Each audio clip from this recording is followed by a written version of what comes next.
Welcome, everyone. We're so glad to have you here. My name is Elena Gallagher. I'm the Assistant Director of Communications for SESYNC. Today, we're excited to have Rachel Mason, one of our former postdocs, do a presentation on her research on nitrogen. The presentation, Rachel will, after following it, we will have a Q&A session. So if any questions come to you while we're going through the presentation, please just put them in the Q&A function at the bottom of your screen there. And we will go through them one by one once we're finished. So now I'd like to turn over to Veronique Knoll, who will introduce Rachel and her research. Hello, everyone, and welcome. I'm Veronique Knoll, the Event and Research Program Manager at SESYNC. Thank you for joining us for today's seminar, the first seminar this spring. And it is my pleasure to introduce Dr. Rachel Mason, who was a postdoc fellow at SESYNC from 2020 till quite recently this year.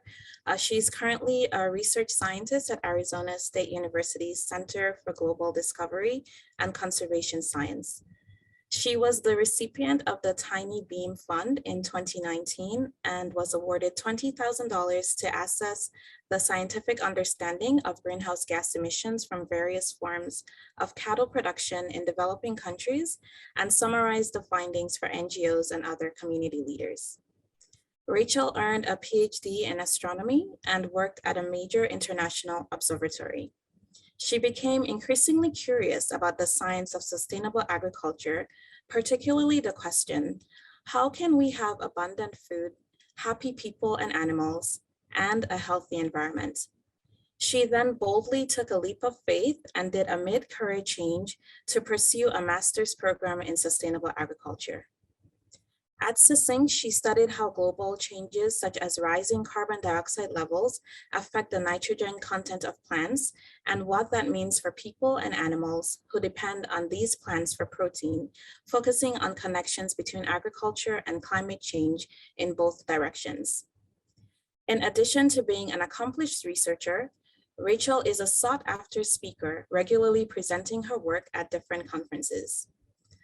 Fun fact, Rachel grew up in the English countryside and lives in Hawaii with her partner, where they raise goats and grow food in a system that incorporates nitrogen-fixing trees. Thank you and welcome. Thank you, Veronique. Thanks for that nice introduction. So I'm with you today to tell you why I believe the answer to this question, is nitrogen becoming less available in terrestrial ecosystems, is yes, and also to present some ongoing work and some of the challenges I've been facing with that work. Now, I'm thinking that this is probably a very non-specialist audience, so I'm going to keep this talk at quite a high level, and hopefully everyone will be able to follow. If you would like more technical details or anything like that, then I'll be happy to take questions. And I'll also be happy to meet offline if that's interesting. So I'm going to be talking about nitrogen. And if you are a gardener, or if you're involved in agriculture in any way, or if you're an ecologist, then you will know that nitrogen is really important to plants. So for one, plants need nitrogen to build chlorophyll, which they use for photosynthesis. And plants that are really short on nitrogen tend to look kind of yellow and sickly, like these examples you can see on the left. Nitrogen is also very important to animals because in proteins, one atom out of every 6 is a nitrogen atom. So you really need nitrogen to be able to build proteins.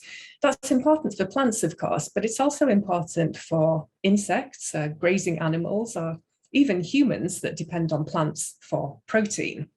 So if you are one of those things, then you really want there to be enough nitrogen available so that the plants you eat contain the protein that you need to survive and reproduce. And partly because of this importance, especially to crops, humans have introduced a lot of nitrogen into the environment to improve our crop yields, and also just as a byproduct of things like livestock raising and fossil fuel production. All of these things introduce nitrogen into the environment. But, you know, because we're humans, we tend to overdo things, and we have introduced too much nitrogen into the environment in many places around the world. We now see dead zones in oceans downstream of major agricultural regions, and nitrogen that makes it from fertilizer applications, fossil fuel combustion, industry, that kind of thing, gets into the atmosphere, is transported in the atmosphere, and then deposited on ecosystems around the world. And this is a well-recognized problem. This causes difficulties in waters downstream of agriculture. It damages forests. It's a very well-documented problem. It's going to be difficult to solve, but there are international efforts to try and do something about excess nitrogen in the environment. But today I would like to talk about the other side of the coin, something that is much less discussed, which is that nitrogen availability might be declining in many ecosystems around the world, completely the opposite of the problem that I just described. But how can that be if humans are putting so much nitrogen into the environment? Well, the key thing to think about is that human inputs of nitrogen are not uniform. So we locally apply fertilizers to crop fields, and then nitrogen is transported in the atmosphere and deposited out elsewhere. But this nitrogen deposition is patchy. It's very high and it's rising in some areas, particularly China, for example, but it's relatively low and it's declining in other places. So although excess nitrogen really is a problem, that still leaves a large area of land that could be susceptible to various factors that lower the availability of nitrogen. And here I should be very clear that by nitrogen availability, I'm talking about the supply of nitrogen to plants and microbes versus their demand for nitrogen. So it's supply versus demand. And this means that even if nitrogen supplies are rising, then if demand is rising more, then availability is going down, just so we all have the same definition in our heads there. So what are these factors that could be making nitrogen availability go down? Well, on the demand side of the equation, CO2 fertilization, that is fertilization of plants by the carbon dioxide that humans are emitting into the atmosphere, increases demand for nitrogen. So I was quite stunned when I thought of it in these terms, but carbon dioxide is an essential resource for plants to be able to do photosynthesis. And compared to just 150 years ago, plants now have access to 50% more CO2 than they used to. So this means that photosynthesis is increasing and you need nitrogen to support photosynthesis. So that means that demand for nitrogen is also increasing. And it's in our best interest that this demand is satisfied because we depend on plants to sequester, to absorb some of the CO2 that we're emitting into the environment. So we have models that say, well, for every X amount of CO2 that we emit, plants will absorb some of it and use it to grow, and that offsets some of our emissions. But if they don't have enough nitrogen to do that, then our estimates are going to be off. And the thing is that CO2 enrichment experiments, like this figure in the middle, where people have actually exposed areas of forest and grassland to elevated atmospheric CO2, these often, not always, but often show nitrogen limitation and reductions in soil nitrogen under elevated CO2, as well as often enhanced photosynthesis and enhanced plant growth. And then as well, rising CO2 is the big global thing, but there are other global and local changes that can affect either demand for nitrogen or the supply side of the equation. So temperatures are rising globally and growing seasons are getting longer, and that can make demand for nitrogen to support more plant growth increase. At the same time, rising temperatures might make microbes become more active and release more nitrogen into the soil, but it might also mean that nitrogen is lost more from the soil. So rising temperatures could affect the supply side in either direction as well. Changes in precipitation could act kind of similarly. And I think it's particularly interesting to think about increases in disturbances to many ecosystems, things like fire and then harvest of ecosystem products. So taking fire, for an example, in a global meta-analysis that compared plots that were burned and plots that were not burned, this study found that elevated fire frequencies significantly decreased nitrogen concentrations in the soil all over the world, at least in certain ecosystems. And then I haven't really been able to find any numbers about this, but our group strongly suspects that if you keep taking things like cattle out of rangelands and you continually do this over decades and decades. So you're removing the cows and the nitrogen that they contain. And unless you're doing something like fertilizing rangelands to bring this nitrogen back, which I don't think anybody is doing, then it's hard to see how you could avoid lowering the availability of nitrogen over time. So given all these reasons to suspect that nitrogen availability may be declining, Andrew Elmore formed the Declining N Pursuit a couple of years ago to ask questions of, well, what exactly is happening? What does it mean? What are the implications? And what do we need to do about this? And this pursuit is formed of people with a diverse range of interests and experience, everything from the details of carbon and nitrogen cycling in soils to grazing livestock management. So we have interest in the basic science and also in things like the implications for people who depend on livestock for their livelihoods all over the world. And yeah, so we tried to answer these questions. What's happening? What does it mean? What should we do? And today I would just like to highlight a few of the things that we've found just from initially just from putting all our thoughts together and doing a lot of literature searching to try and come up with a coherent picture of what's going on. And one thing that we've done is just evaluated studies of nitrogen availability over time. So we looked for observational studies, so not experiments, basically, things where people have just gone out into the so-called natural world and looked at what has been changing over time in the absence of intentional interventions. So this is things like where people have been just monitoring for a long time, or looking at data from herbariums where plant samples have been kept going back in some cases hundreds of years, looking at tree rings, which of course contain a historical record, and then things like cores from sediments in lakes, which also, as you go down in depth, take you back in time. And the specific measurements that we looked for in these time series were nitrogen isotope ratios, which is a proxy for nitrogen availability. And the term for this is del N15 here. And we also looked for time series of foliar nitrogen concentrations, so the concentration of nitrogen in leaves. And as I mentioned, this is from non-experimental settings, also not urban settings and not agricultural ecosystems. We know that they're flooded with nitrogen. And one of our criteria was also that these studies have to span a large spatial extent, like people had to have gathered data that represents, a large region.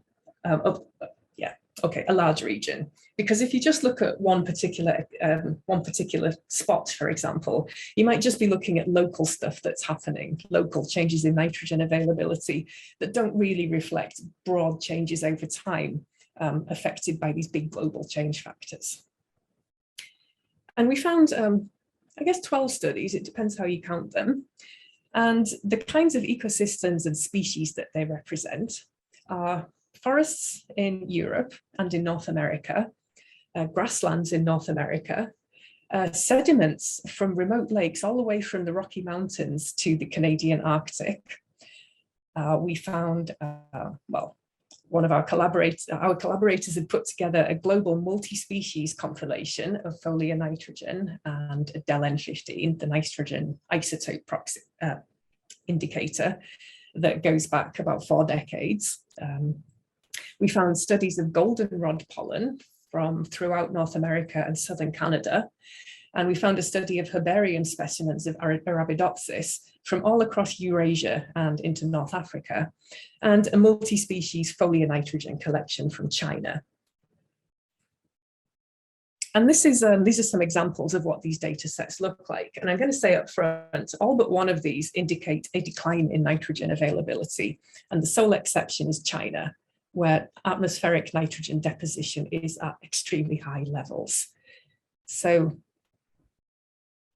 the grey points in these plots are individual measurements, and these are all just adapted from the original publications that we found these in, just plotted to make them more consistent. The grey points are the individual measurements. The black points are annual averages or decadal averages. We go back as far as 1600 in some cases, 1850 in another. and the fits are as presented by the original authors, and all of these authors find that these declines are significant. So this work is corroborated by detailed monitoring of the nitrogen cycle at the Hubbard Brook Experimental Forest. There's really not very much work where people have gone into the soil and taken detailed measurements of soil nitrogen cycling measurements.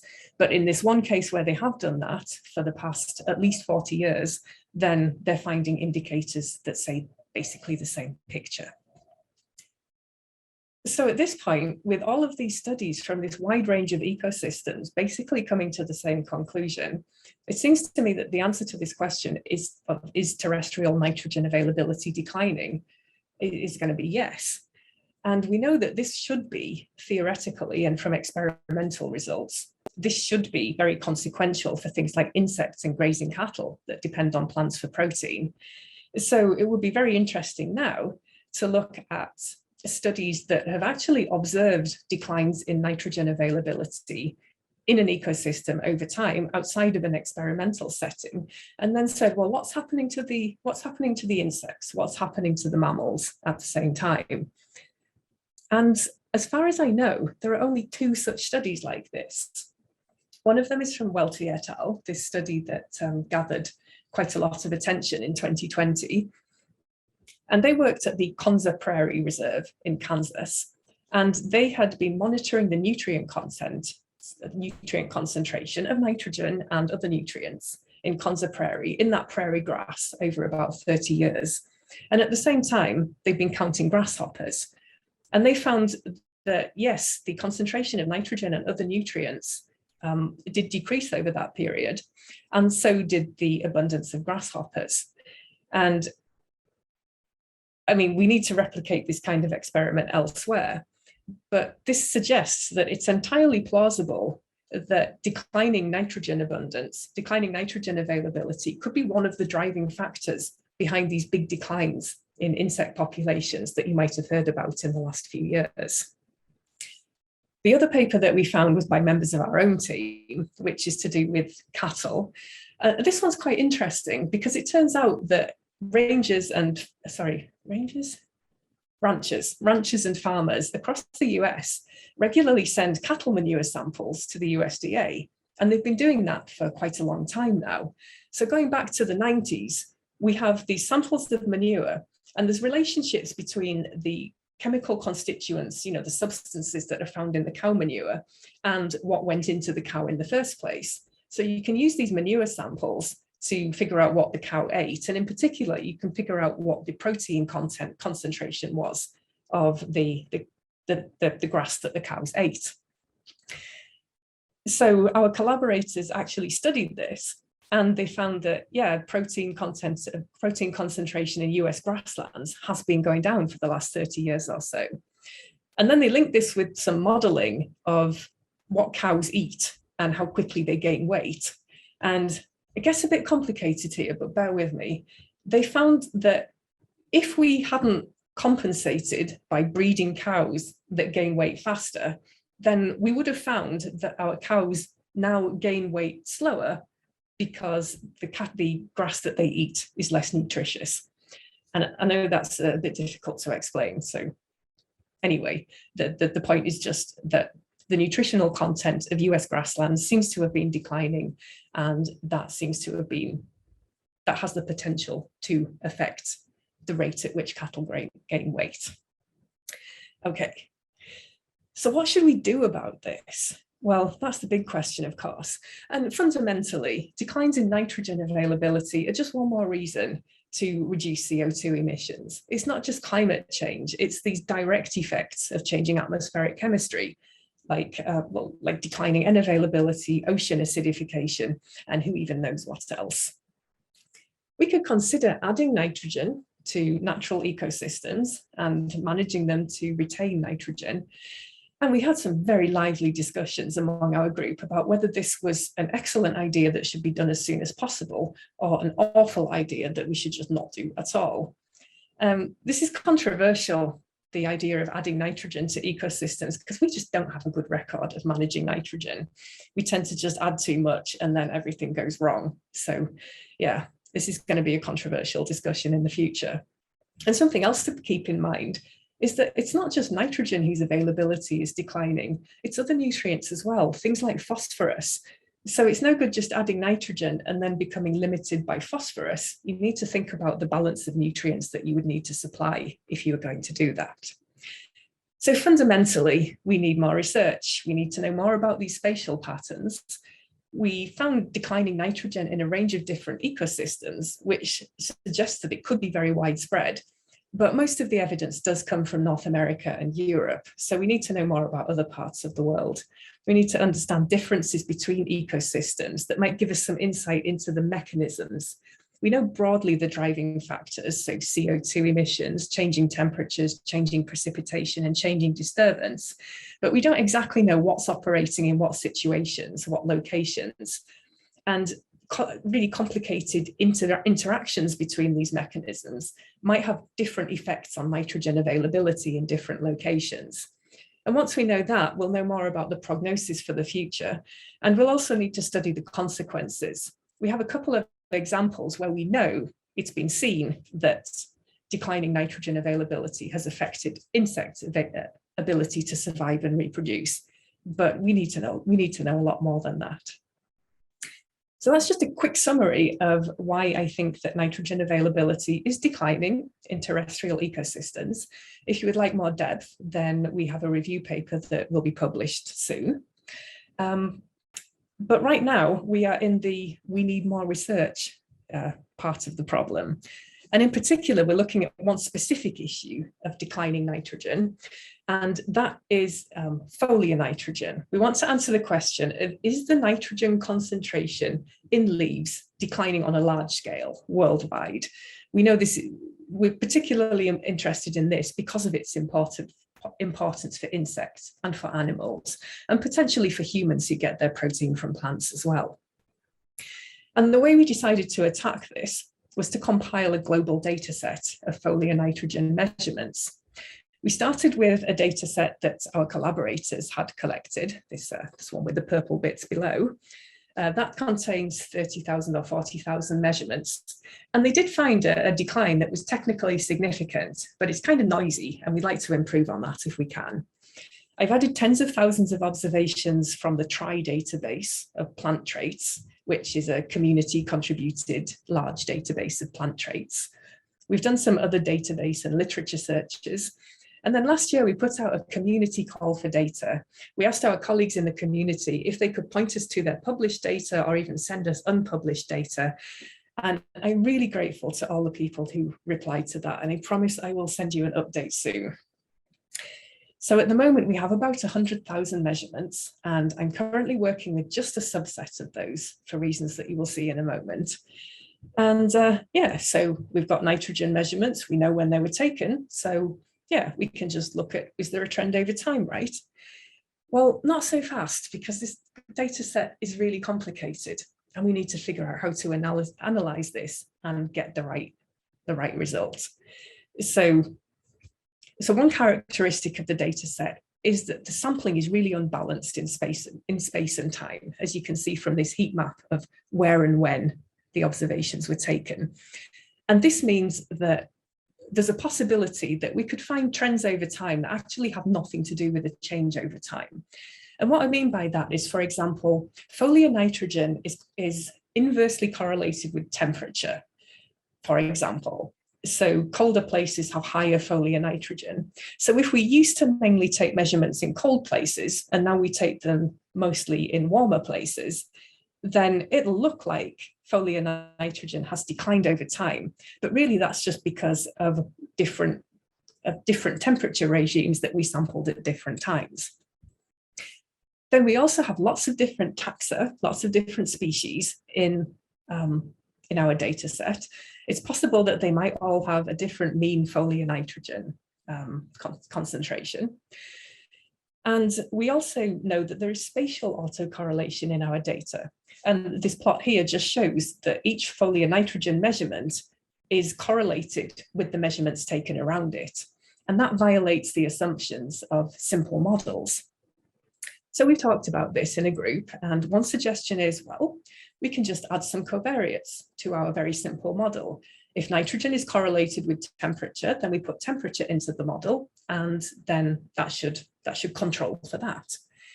But then maybe we need a mixed effects model where each species has its own intercept and maybe its own slope. Or maybe what we should do is use a spatially explicit model that can handle spatial autocorrelation. And it doesn't matter if you are not familiar with any of these kinds of models. The point here is that different people have given me different recommendations for how to do this. If I'd spoken to any one person individually, I would have said, yeah, that sounds good, let's do it that way. But I have 3 different options, and I don't know which one is going to give me the right answer, if any of them will, and if it even makes a difference. So one thing I've done is taken my subset of data and just fit different models and found that, yeah, they do give us different trends over time in terms of the magnitude of the trend, whether it's positive or negative, and whether or not it's significant. So my next question is, well, which one's correct? Are any of them correct? And to answer that, then what I want to do is simulate data, generate artificial data that has the same kind of potentially difficult characteristics of our actual data set. And because I generated that data, I can make it have whatever trend over time that I want to, or no trend at all. And I know what that trend should be. I know what the right answer is. And then I test each of these models and I say, well, which one of them reliably recovers this trend, if any of them do? If I do this many times, how many false positives or false negatives do these models give? So that's what I would like to do. And then the question is, well, how do you do that? And a common technique is to simulate from a model. You can take, say, a mixed effects model, and then you can make it predict what your data should be. You can generate data from that. But the whole point is that we want to choose a model. So it all gets kind of circular. And this thing just drove me nuts for a long time. But after some conversations with Andrew, I came up with something that I think is working.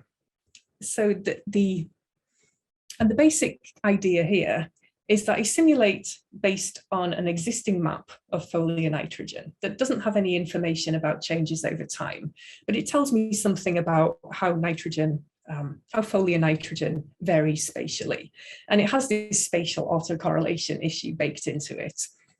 And I start with some very simple simulations, and I gradually make the data more and more complicated, and I rule out models at each step.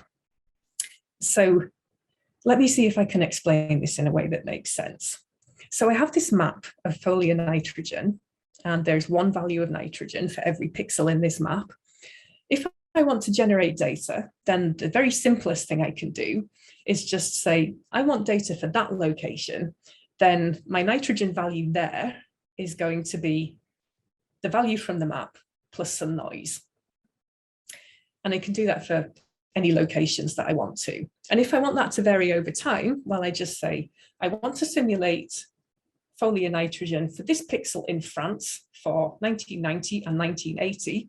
Well, I can just impose a trend over time there, so that if I have a negative trend, then my foliar nitrogen in 1980 is a little bit higher than my foliar nitrogen in 1990.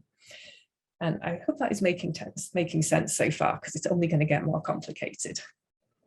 So I start with that very simple concept. And then I say, okay, we can sample randomly from all over this map. And then I can generate data with no temporal trend whatsoever. I can fit our very simple model. I can just say, is there a trend over time? Is nitrogen correlate proportional to year? I can do that many, many times. And I find that this simple model says, yeah, there's no trend over time. And I generally don't find any significant trends. And this is good. It tells me that my code is working and everything's working as expected. And then I make things more complicated. So instead of just randomly sampling, I have a data set and I know where and when measurements were taken. So I sample like that, and I can do this with and without a temporal trend. And then I test my simple model, and then I add covariates to that model. Then I try a mixed effects model, and then I try the spatial error model. And I found that the one that gives the right answer is the mixed effects model. And then I say, well, what about our different species? What about yeah, what about if foliar nitrogen has a different value for every different species? And I can simulate that too, based on looking at species distributions in my real data. And again, I find that my mixed effects model is the one that works. And then I can say, well, I don't think there's one single global trend. I think that this varies over space. The trend in China is probably positive, but the trend in, I don't know, somewhere else may be negative. I can simulate that kind of thing too. And again, I find that this mixed effects model is the one that works. So I'm so immersed in this that it's difficult to explain to people who are not. But the basic thing is I've made artificial data, and I think that a mixed effects model with a species as a random effect can reliably recover the trends that are in my artificial data. So basically, I can generate artificial data and I can find one model that seems to work and several that don't.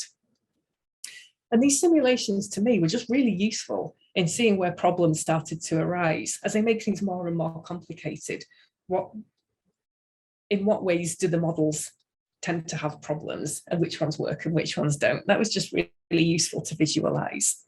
I don't think these simulations are, I don't think my artificial data accurately represents my real data to the extent that I can use them to give me the precise form of the model, what terms it should contain, whether it should contain a temperature variable, for example.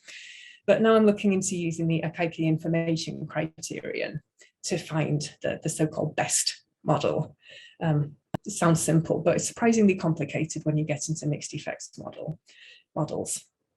So if you were hoping to know what the global trend in foliar nitrogen is, well, I'm afraid I'm not prepared to give that answer right now, but hopefully it's coming before too long. So that's what we've learned so far, but what have we really learned? And what I've really learned from this is that there's just an absurd number of ways in which you can get things wrong when you use statistics on complicated data sets. Like, mixed effects models are full of perils and pitfalls. If you use spatial error models, you might be prey to these deadly sins. That thing that we all do with our residuals in ecology, well, you shouldn't do that. And then best of all, anything you published is probably wrong. So yeah, this was quite an eye-opening journey through the statistical literature. And given that more and more data are becoming available all the time, and we could use it to answer interesting things like what is happening over time as a result of climate change and that kind of thing. And some of these data sets will be analysed by people like me who are excited and want to know the answer, but are statistically lacking, shall we put it. Then this is kind of a situation. And at this point, all I can do is give a few very high-level recommendations about how to handle this kind of thing. Collaboration, I think, is key. There's people out there who know more than you do, more than I do anyway. So collaborating with those people is really key. And taking time to explore the data, recognizing that this is not going to be a quick process, I think is also quite important. And for me, as someone who's always thought, I can't really do statistics, it's not for me, then digging into this kind of intimidating statistical material was also necessary. And I had to learn to be calm as I did that whole thing. Yeah, so, okay, that's the point in this presentation where I think I'm supposed to end on a hopeful and optimistic note, but I'm just a bit gloomy about the whole geopolitical situation at the moment, so I've decided not to do that. And I've been spending a lot of time thinking about nitrogen over the last couple of years, but declining nitrogen availability is just one of the many cascading, multiplying, interacting effects of the changes that we're making to the chemistry of our atmosphere. And I keep coming across, I just keep being surprised by the sheer amount and variety of ways that we find to perturb the Earth system. Just to give a few examples I've come across recently that I find really striking. I mean, there's more humans plus our livestock and pets in the world by far than there are wild animals now. I mean, isn't that wild? And the plastics that we're putting into the environment. Science had a special issue of this recently. And you might think it's staggering that we've put enough plastic into the biosphere to equal the entire global animal biomass. Well, actually, we did that in 1994. And then at a conference recently, someone was talking about the 200 billion tons of chemicals that we release into the environment each year. We develop 2,000 to 3,000 new synthetic chemicals. I mean, I'm not someone who thinks that all chemicals are just bad by definition, but still, we're doing a lot of stuff to perturb this system. And I'm just wondering, how will the system respond? And what do we know about that? So on that not totally uplifting note, I will close, and thank you very much for your time and attention.